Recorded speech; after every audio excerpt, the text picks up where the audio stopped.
You violated the law. Farewell. Wagwan pussies. Today, we're going to be going through some skateboarding hot takes. Now, I asked you guys on my YouTube community page about a week ago now, saying drop your spiciest skateboarding hot takes, and I started off with one of mine. My one was that freestyle tricks are actually some of my favorite ones out there. And I know, crucify me in the comments already, but you guys have added some even spicier ones into the mixture. So while we cook up this pot, I'm gonna go through a bunch of your hot takes and just give my thoughts and opinions on them as we go. So I've had 27 of them selected for this video. We're gonna go over them super quick, maybe like 15, 20, 30 seconds a piece. And who knows, maybe you'll see yours there too. Let's get straight into it. Okay, so we're starting with the most liked ones of the post. Mall grab makes a lot of sense is the first one, which fair enough, right? Fair enough. If you want to carry your board by the truck, no issues with that. If it's a new skateboard, brand new, it's a perfect handle. If it's dirty and you've been doing loads of grinds and crooks, you might cut your finger up with the shards of metal, but not a lot of skaters skate their trucks and grinds and crooks and stuff to get them to that point. So for the majority of skateboarders, mall grab is going to be the best option to carry it. Just know that some lifeless utes will take the piss out of you for it. It's just the way skateboarding be. Everyone loves to judge each other. Let's get to number two. Next one is something that I'm kind of inclined to agree with a little bit, and that is style is more important than trick selection. I think picking tricks that work well for you is the best thing that you can possibly do to make your skateboarding look the best. If you want to be one of them skaters that just shows like intensely complicated tricks, but you don't really care too much about them looking good, then sure, go for the Jeff DeCesare approach, do some absolute madness tricks. If anything, I actually prefer that kind of skating to someone who does a really nice normal kickflip. Like, so many people can do a nice normal kickflip, far fewer people can do a 360 inward heel flip downstairs. So it's all just about what you prefer. Anyway, this one's got some nuance to it, so I'll go on to the next one.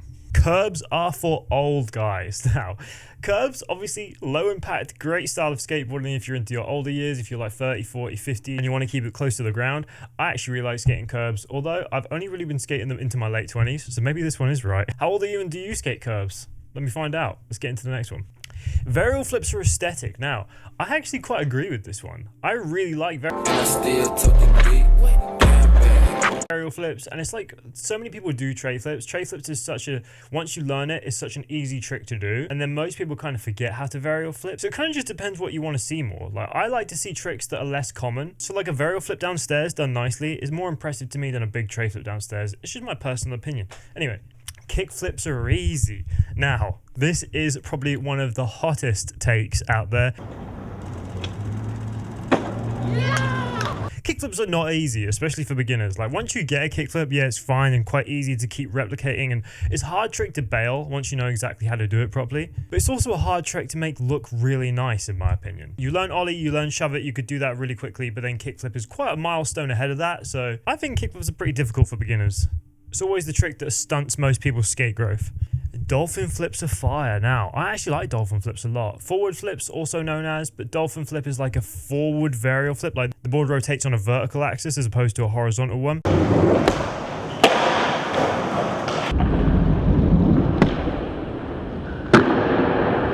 Some people find it hard to differentiate between that and a varial flip, which I don't really understand. Quite a difficult trick as well. I've yet to learn dolphin flips. Maybe I should do that soon.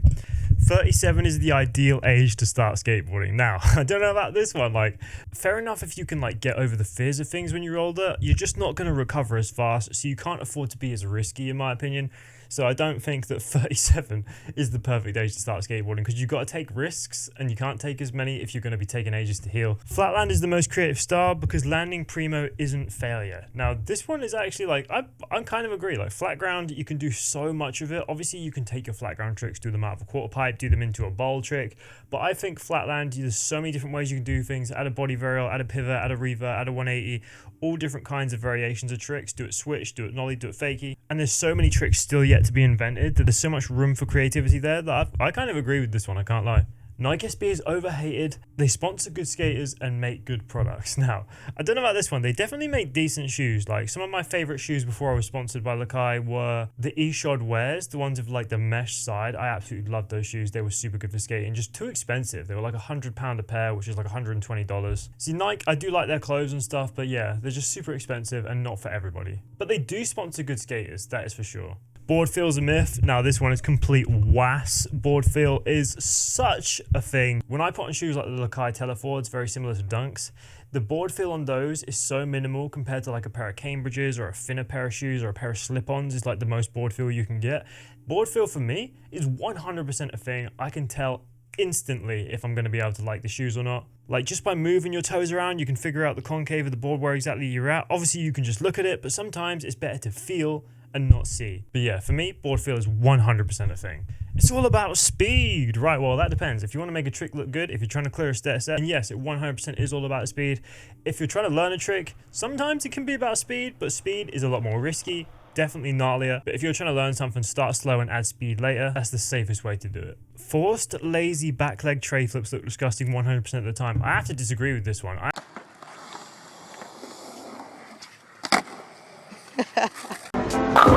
Nice cock. I actually really like it when someone does like the spread eagle tray flip and catches with the front foot.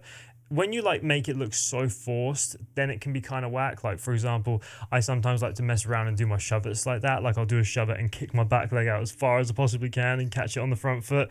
Sometimes it's just a troll. But if you do it right and make it look effortless, it can be good in my opinion. High top skate shoes suck. I feel like I don't get enough room for comfortable ankle movement. Now this I actually agree with. I cannot lie. Like when I've skated in shoes, obviously.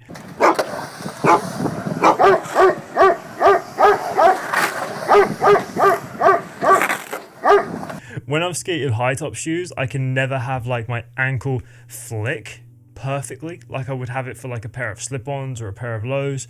Even mids, like any type of mid shoes, anything that isn't low, I think it's just because having that fabric around my ankle just makes me feel like I haven't got the flexibility that I need. Next we've got not wearing a helmet is just silly. Now it depends. If you're skating vert and you're not super experienced, like for me, even though I've been skating a long time, I started when I was 11, I've probably skated about 8 or 9 years of my life over the course of 15 to 17 years with big breaks in between, and even I would still wear a helmet if I was skating vert. Or Tony Hawk. Yes! Oh, wow! something like that. I'm actually going to meet up with Ellis Frost soon and do a video dropping in the vert at his local skate park and maybe have a game of skating that. So if you're looking forward to that, let me know in the comments. But definitely it depends on where you're skating. Even if you were like a super little kid, for example, if my son or daughter wanted to skate and they wanted to try like a stair set when they were super young and malleable, I would definitely make them wear a helmet, especially if they're super little kids. You don't want to be cracking open that noggin if you can avoid it. Next one is age is no excuse. Okay, now this one is, I don't know, it's kind of hard to say, because saying I can't start skating because I'm too old is definitely a bad mentality to have. Like you can learn something at any age. My brother didn't start skateboarding until he was in his late 30s and he can already do a few tricks, and he only skates very rarely because obviously he's got kids and stuff. So he's still managing to learn like shove-its and riding around and trying manuals and stuff. So it's never too late to learn. Is it too late to pick up a skateboard at 50 years old and then be trying stair sets and stuff? Maybe. So it kind of depends on the situation really. You're never too old to start skateboarding and you're never too old to learn it. Just make sure that when you're older, you keep in mind that you're going to hurt yourself a lot more easily and the injury is going to take a bit longer to heal. But if you mitigate these things with wearing protection, helmet, wrist pads, knee pads, then you can learn just as many tricks as most other people. It's just all about how passionate you are about it at the end of the day. Skateboarding needs a level of gatekeeping is the next one. Well, this one is kind of hard to say. Like if you're trying to gatekeep beginners from learning stuff, saying like, oh, you can't call yourself a skateboarder, this, that, and the other, then yeah, I can see how that would be perceived as toxic. But in the same vein, I don't think you can let people that just pick up a skateboard once and are like carrying it around college or whatever, saying, yeah, I'm a skateboarder, I do this, that, and the other, when they haven't really earned their stripes. Like there's a lot of skateboarders that have said, and I agree with this, that the good thing about skateboarding is that you earn your stripes when you go through it. Like throwing yourself down stair sets, going through all that pain and suffering to get to the point where you're actually good, is like earning a badge of honor in skateboarding, and that's how you get accepted. Anyone that's good at skateboarding, you know they went through hell and fire to get to that point, because no one gets good without having mad falls and like stacking lows and having to work like crazy to land these tricks. You can see why a certain level of gatekeeping can be good. Nothing wrong with Mongo if you can still land tricks. Okay, well this one, like I made a video about this, very short video about this like 2 years ago or something, maybe a year and a half, just saying that Mongo is fine if you can do everything and you just want to do that, and if you want to skate Mongo, perfectly fine, that's cool. Switch Mongo, obviously a lot more common, but in the grand scheme of things, it's going to make stuff slightly less convenient to set up for. Like if you're pushing with your front foot, you've then got to put the front foot on the board and then readjust your feet to do a trick. If you're fine with it and you don't want to be doing some mad complicated stuff straight after throwing the board down, then sure, Mongo is going to be completely fine. But just it is slightly like 5% less efficient. At the end of the day, it's always up to you, isn't it? This next one, last try, 30 tries later, last try. That's not really a hot take. That's just facts. Like anyone that has battled for a trick knows that, right, you feel it's going to be this next try that you land it. Turns out it's not, and then like 30 tries later, last try. But yeah, this one's not really a hot take, this one's just fact. It takes time to ollie well. Now this one is actually true. I don't think this is a hot take. This is fully facts. Like if you learn any trick, you might land it the first time in day 1 and then like struggle to get it in day 2 and day 3. But to get any trick to a point where it's like super nice, height, style, you can take a foot off in the air, it takes ages to get to that point, and you just got to do it over and over and over again. Like I used to have days when I was a kid where I would literally just ollie out of every ramp, into every ramp, just do it everywhere all the time, just trying to get to the point where I could get some height, get the nose pointed down a little bit for some style. Like there are so many things you can do to make your ollie look better that it does take a lot of practice in my opinion. So again, not really a hot take, just facts. Maul grabbing is okay. We already touched on this one earlier. So if you want to do it, do it. Just know that some people will take the piss, but those people are likely fucking idiots. Pivoting is whack. Now, this one is a hot take because to be honest, if you're landing a trick and you're pivoting, like say if you're doing a 360 and you barely land 180 and you pivot the next 180, that is kind of whack. That doesn't really count that much. But if you're landing a trick, say you're doing like a full cab flip and you land over 270 and you just pivot the last like 45 degrees, then I can see how that would be valid. Like I would count that for sure. But if someone spun like 150 degrees and then reverted the next 210, I wouldn't be down with that. Like there are certain ways to do it right and certain ways not to. I'd say as long as you spin over half in the air and do under half with the pivot, like, and with gazelle spins, there's a bit more margin for error, I think. Revive is a skateboard company. All right, this is a cheeky one. Revive is a YouTube brand, like skate brand. Andy Schrock is the owner. They have like a similar situation to what Braille is. They're definitely a skateboard company, that's for sure. They're also a media company as well. But I guess you could kind of say they're maybe a media company that sells skateboards. They've got some alright graphics though. I don't mind them. I definitely prefer them to Braille massively. Loose trucks are overrated. Now, when you're first starting, tight trucks are definitely the way you want to go. Like having less of the wobble on the board to keep your feet stationed and balanced properly. You're going to be completely fine if your trucks are tight. Going to be so much easier to flick, to land tricks, and when you land, you're not going to be as wobbly. But once you've gotten used to that and you can skate and you want a bit more maneuverability so you can cut around the park nicely, looser trucks are going to be the way. Or if you're not bothered about doing tricks and you just want to cut around the park, carve the corners, hit the bowls, then loose trucks are definitely going to be the way forward. Just loosen them a little bit at a time, see how you feel, and then keep going for it. If you're doing like a big trick down a stair set, landing and then having the ability to lean either way and still stay on the board without hitting the wheel bite is priceless. So loose trucks definitely have a place. I personally skate very loose trucks. It doesn't matter how ugly a trick is if it's fun. 100% facts, completely agree with that. If you enjoy skating, do the tricks that you want. Like I do like weird stuff like boneless hard flips, boneless hand shovels, like all kind of weird stuff like that just because it's fun. Like I'm not trying to impress anyone with those tricks. I'm doing them just because I enjoy them. And if you want to have a little warm up and you don't want to do some crazy stuff like ollieing down a gap or something, just play around with some boneless, some no comply stuff. Some people would say they look ugly, but it's all subjective at the end of the day. If you enjoy it, just do it.